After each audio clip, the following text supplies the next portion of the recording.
സ്ത്രീകൾ ഈ വീഡിയോ കാണണമെന്ന് ഞാൻ പറയില്ല, സ്കിപ്പ് ചെയ്ത് വെക്കും. നാഷണൽ ക്രൈം റെക്കോർഡ്സ് ബ്യൂറോയുടെ പുതിയ കണക്ക് പ്രകാരം കേരളത്തിൽ ആത്മഹത്യ ചെയ്യുന്ന പുരുഷന്മാരുടെയും സ്ത്രീകളുടെ ഒരു അനുപാതമുണ്ട്.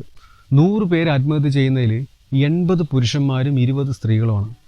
അതിൽ നിന്ന് നമുക്കെന്ത് മനസ്സിലാക്കാം? പുരുഷന്മാർ സമൂഹത്തിൽ അനുഭവിക്കുന്ന പ്രശ്നങ്ങളെക്കുറിച്ച് അഡ്രസ്സ് ചെയ്യാനോ സംസാരിക്കാനോ ആരുമില്ല.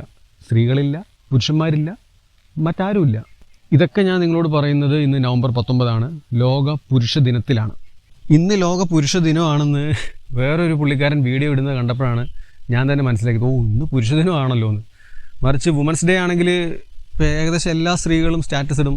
അത് ആഘോഷിക്കേണ്ടതെന്നല്ല, പുരുഷന്മാരുടെ എഫേർട്ട്, പുരുഷന്മാരുടെ കഷ്ടപ്പാട്, പുരുഷന്മാരനുഭവിക്കുന്ന പീഡനങ്ങൾ, ഇതൊന്നും ആരും അഡ്രസ്സ് ചെയ്യുന്നില്ല എന്നുള്ളതാണ്. നമ്മളെ പരിഗണിക്കുന്നേ ഇല്ല. നമുക്ക് നമ്മുടെ മാനസികാരോഗ്യത്തെ പറ്റിയിട്ട് ആർക്കും സംസാരിക്കാനുമില്ല. ഈ ആളുകൾ ആത്മഹത്യ ചെയ്യുന്നത് എന്തിനാണ്? മനസ്സിന് സന്തോഷം ഉണ്ടാകുമ്പോഴല്ലല്ലോ ആളുകൾ ആത്മഹത്യ ചെയ്യണത്. ജീവിക്കാൻ പറ്റാത്ത മാനസിക സമ്മർദ്ദം അനുഭവിക്കുമ്പോഴല്ലേ. നമ്മൾ പൊതുവേ ഇരുന്ന് പറയും ഈ ആത്മഹത്യ ചെയ്യുന്നവന്മാരൊക്കെ മണ്ടന്മാരാണ്, അവരൊക്കെ വിഡ്ഢികളാണെന്നൊക്കെ. നമുക്ക് നാളെ ഒരു സിറ്റുവേഷൻ വന്നു കഴിഞ്ഞാൽ നമ്മളങ്ങനെ പറയില്ല. അങ്ങനെ ഒരു മാനസിക സമ്മർദ്ദം നമ്മൾ അനുഭവിക്കുമ്പോൾ മാത്രമാണ് നമുക്കങ്ങനെ അവരൊക്കെ എന്തുകൊണ്ടാണ് അങ്ങനെ ഒരു തീരുമാനം എടുത്തതെന്നുള്ള തോന്നലെങ്കിലും വരുള്ളൂ. എന്ന് വെച്ച് ഞാനിപ്പോൾ ആത്മഹത്യ ചെയ്യുന്നവരെ ന്യായീകരിക്കണ കാര്യമൊന്നുമല്ല പറയുന്നത്.